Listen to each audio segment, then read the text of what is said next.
ট্যুরের শেষ দিনে আজকে আমরা লেপচা জগৎ থেকে নিউ জলপাইগুড়ি ফিরছি।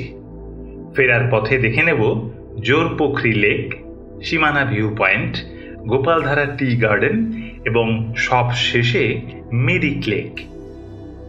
আপনারা যদি আমাদের লেপচা জগৎ ট্যুর নিয়ে ভিডিওটি এখনও না দেখে থাকেন তবে ওপরের আই বাটনে অথবা ডেসক্রিপশনে দেওয়া লিঙ্কে ক্লিক করে অবশ্যই একবার দেখে নিতে পারেন।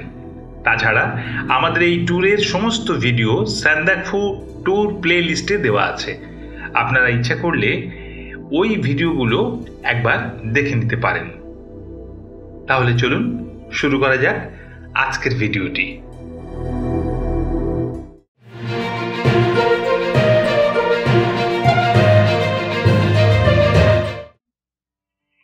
লেপচা জগৎ নেচার রিসোর্টের চেক আউট টাইম সকাল 10টা। আমরা সকাল 9টা নাগাদ ব্রেকফাস্ট করে একটা 4 সিটার গাড়ি ভাড়া করে 10টা নাগাদ রওনা দিলাম জোরপোখরির উদ্দেশ্যে। গাড়ি ভাড়া 2500 টাকা। আমাদের জোরপোখরি লেক, সীমানা view point, Gopaldhara tea garden এবং মেরিক লেক দেখিয়ে এনজেপিতে ড্রপ করে দেবে। লেপচা জগৎ থেকে জোরপোখরি যেতে মাত্র 1.5 কিলোমিটার এগোতেই মেন রাস্তার পাশেই পড়বে এই পাইন ভিউ পয়েন্ট। এই ভিউ পয়েন্টের এন্ট্রি ফি 20 টাকা। এই ভিউ পয়েন্টটা কিন্তু ফটো তোলার পক্ষে একদম আদর্শ জায়গা।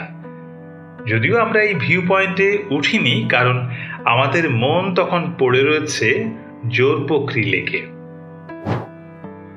সুখিয়া পোখরি থেকে পাইনের জঙ্গলের মধ্যে দিয়ে মাত্র 1.5 থেকে 2.25 কিলোমিটার এগোতেই পৌঁছে গেলাম জোরপোখরি লেকের এন্ট্রি পয়েন্টে। এখানে এন্ট্রি ফি পার হেড 20 টাকা। এবার চলুন আস্তে আস্তে ভেতরে যাওয়া যাক। এখানকার সিনিক বিউটি এত সুন্দর যে এখানে হেঁটে বেরিয়ে আপনার সারাটা দিন কোথা দিয়ে যে কেটে যাবে আপনি বুঝতেই পারবেন না। লেপচা জগৎ থেকে আমরা ফেরার পথে সুখিয়া বাজার থেকে জাস্ট 2 কিলোমিটার মতন একটু আপস্টেয়ারে উঠে এই যেখানটা এলাম, এই জায়গাটা হচ্ছে গিয়ে জোরপোখরি। জোরপোখরি নাম হচ্ছে, দুটো জোড়া পুকুর এখানে রয়েছে। জায়গাটা খুব ভালো, বিউটিফুল। ওইদিকে পুরো পাইনের গাছ রয়েছে। আর একটা কথা এখানে বলে রাখি, এখানে কিন্তু থাকবার জন্য আপনার হোমস্টেও রয়েছে। আমরা হোমস্টের নাম্বার আপনাদের ডেসক্রিপশনে রাখবো, আপনারা চাইলে এখানে এসে থাকতেও পারেন।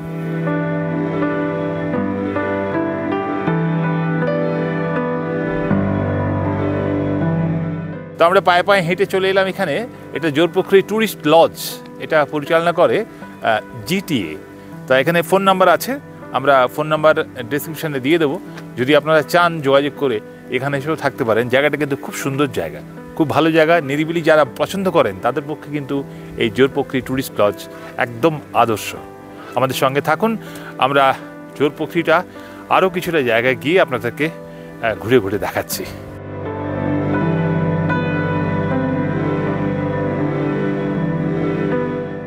ঠিক আমার এই সামনেই কাঞ্চনজঙ্ঘা দেখতে পাওয়া যাচ্ছে। অসাধারণ লাগছে, অসাম। এবং ওয়েদার একটু ক্লাউডি রয়েছে, কিন্তু যখন ক্ল্যারিটি খুব সুন্দর হবে এখান থেকে কাঞ্চনজঙ্ঘা খুব সুন্দর দেখতে পাওয়া যাবে। অসাধারণ একটা দৃশ্য। তো যারা এই জোরপোখরিতে এসে থাকবেন মনে করছেন হোমস্টেতে এসে, তারা কিন্তু এখান থেকেও কাঞ্চনজঙ্ঘার খুব সুন্দর একটা ভিউ পাবেন। জোরপোখরি ট্যুরিস্ট লজ ছাড়াও এখানে রয়েছে জোরপোখরি হোমস্টে ও সেকেন্ড ডে হোমস্টে। দুটোর হোমস্টের নাম্বারই ডেসক্রিপশনে দিয়ে রাখলাম। জোরপোখরি লেক থেকে মাত্র 3 কিলোমিটার এগোতেই পেয়ে যাবেন সীমানা ভিউ পয়েন্ট। এই সীমানা ভিউ পয়েন্ট ইন্দো নেপাল বর্ডারের 7500 ফিট উচ্চতায় অবস্থিত। জোরপোখরি থেকে আমরা চলে এলাম সীমানা গাঁওতে। সীমানা গাঁও বা সীমানা ভিউ পয়েন্ট। আমি জাস্ট সীমানা ভিউ পয়েন্টে দাঁড়িয়ে রয়েছি। আর আমার সামনে যেটা আমি দেখতে পাচ্ছি সেটা হলো যে জনবসতিটা রয়েছে, ওটা হলো মানেভঞ্জন, যেখান থেকে সান্দাকফু যাবার ট্রেকিং রুট এবং গাড়ির রুট দুটোই পারমিট করে ওখান থেকে শুরু হয়। আর মানেভঞ্জন থেকে ওই যে ওপরে ছোট যে জনবসতিটা দেখা যাচ্ছে ওটা হলো চিত্রে। এই সীমানা ভিউ পয়েন্টের এক পাশে বেশ কিছু সমাধি দেখতে পেলাম। এখানে বেশ কিছু অস্থায়ী ছোট ছোট গুমটি টাইপের দোকানপাট আছে। আপনারা চাইলে কিছু কেনাকাটা করতেই পারেন, তবে না করাই ভালো, কারণ আমাদের কাছে এখানকার জিনিসপত্রের দাম একটু বেশি মনে হয়েছিল। তবে টিফিন অবশ্যই করতে পারেন, সাথে চা বা কফি দিয়ে। সীমানা ভিউ পয়েন্ট থেকে আরো 27 কিলোমিটার দূরে পড়বে গোপালধারা টি গার্ডেন বা গোপালধারা ভিউ পয়েন্ট। এখানে টি গার্ডেনে পৌঁছতে ফরেস্টের মধ্য দিয়ে সরু রাস্তা দিয়ে ওপরে উঠতে হলো। ওঠার পর অবশ্য মনটা ভরে গেল। সত্যি এক নয়নাভিরাম দৃশ্য। এত সুন্দর টি গার্ডেন সত্যি খুব কম দেখা যায়। সীমানা থেকে আমরা চলে এলাম গোপালধারা টি স্টেট। গোপালধারা টি স্টেটে এই সবুজ চা বাগান দেখার জন্য এলাম। ওপর থেকে সামান্য একটু হেঁটে আসতে হয়, এসেই এই যে জায়গাটা দেখতে পাবেন, এই টোটাল চায়ের বাগান। কিছু জায়গায় চায়ের বাগানের কাজ হচ্ছিল, আমরা সেই জায়গাটায় যেতে পারিনি, ওটা অ্যালাউ করেনি এখনও। তো যাই হোক, এই টোটাল বাগানটা দেখেও খুব ভালো লাগবে। আপনারা যখন মিরিকের দিকে আসবেন তখন এই গোপালধারা টি স্টেটে একবার ঘুরে যেতে পারেন, জায়গাটা কিন্তু খুব ভালো। এখানে পৌঁছতে লাঞ্চের টাইম হয়ে গেল, তাই আমরা এখানে লাঞ্চ করলাম। আপনারাও করে নিতে পারেন, রাস্তার পাশেই খাবার হোটেলও রয়েছে। উল্টো দিকে একটা ছোট্ট নার্সারিও দেখলাম, যেখানে ক্যাকটাস এবং বিভিন্ন ফুলের গাছ বিক্রি হচ্ছে। আপনার মন চাইলে অবশ্যই নিতে পারেন। এবার আমাদের শেষ গন্তব্য Mirik lake, Gopaldhara tea garden থেকে, যার দূরত্ব মাত্র 6 কিলোমিটার। গোপালধারা টি স্টেট থেকে আমরা চলে এলাম মিরিক। আর সবচেয়ে বড় কথা হলো, এখানে যারা দূর থেকে বেড়াতে এসছেন তারা তো এসছেন মিরিক লেক দেখতে। লোকাল প্রচুর দর্শক এখানে এসছে, তারা এখানেতে এনজয় করছে এবং আজকে এখানে প্রচুর ভিড় রয়েছে। এবং আমরা একটু আগে ওখানে দেখলাম, ওখানে একটা লোকাল অনুষ্ঠান হচ্ছে, নেপালি গানের একটা অনুষ্ঠান হচ্ছে। সমস্তটা মিলিয়ে একটা বেশ দারুণ মনোরম পরিবেশ। আপনারা যখন আসবেন মিরিক লেকে, কিছুটা সময় হাতে নিয়ে আসবেন, এখানটা আপনারা আসতে পারে খুব ভালো এনজয় করতে পারবেন। চলুন এখান থেকে পার্কের দিকে যাই। পার্কে ঢোকার জন্য, মিরিক লেকের পাশে যে পার্ক, ওই পার্কে ঢোকার জন্য পার হেড একটা 20 টাকার এন্ট্রি ফির ব্যবস্থা আছে।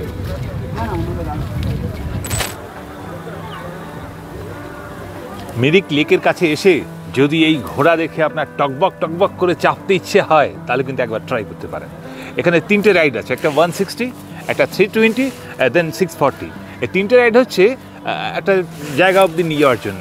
শর্ট রাইডটা সেটা হচ্ছে 160। তো বেশ এনজয় করার মতো ব্যাপার। এখানে অনেকগুলো ঘোড়া আছে এবং এটা হচ্ছে ব্রিজটা পেরিয়ে, মিরিক লেকের ব্রিজটা পেরিয়ে এসে আপনি এই জায়গাটা পাবেন। এখানে প্রচুর হর্স আছে, অনেকে রাইড করছেন।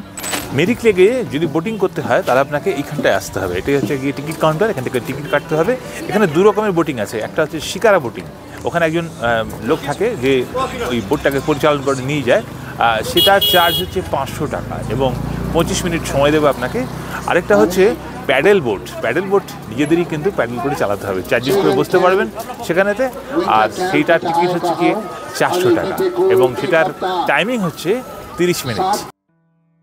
এই মিরিক লেককে সোমেন্দু লেকও বলা হয়। সমুদ্রপৃষ্ঠ থেকে যার উচ্চতা 4900 ফিট। এই মিরিক লেক প্রায় 1.25 কিলোমিটার বিস্তৃত।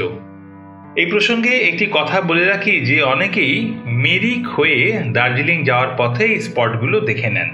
সেক্ষেত্রে দার্জিলিং পৌঁছতে অনেক দেরি হয়ে যায় এবং আপনার অনেক মূল্যবান সময় নষ্ট হয়। কিন্তু ফেরার সময় এই স্পটগুলোকে দেখে নিলে আপনার প্রচুর সময় বাঁচবে এবং পয়সারও কিছুটা সাশ্রয় হবে। যাই হোক, এই মিরিক থেকে 4:30 নাগাদ আমরা রওনা দিলাম এনজিপির উদ্দেশ্যে এবং সন্ধে 6:30টার মধ্যেই পৌঁছে গেলাম এনজিপিতে। সবশেষে একটি কথাই বলবো, যদি আপনাদের এই ভিডিওটি ভালো লেগে থাকে তবে অবশ্যই লাইক, কমেন্ট ও শেয়ার করবেন। আর যদি সাবস্ক্রাইব না করে থাকেন তাহলে অবশ্যই চ্যানেলটি আজকে সাবস্ক্রাইব করে রাখবেন। আজ তাহলে এই পর্যন্তই। দেখা হচ্ছে আরও আকর্ষণীয় পরের ভিডিওতে। ভালো থাকবেন, সাথে থাকবেন। ধন্যবাদ।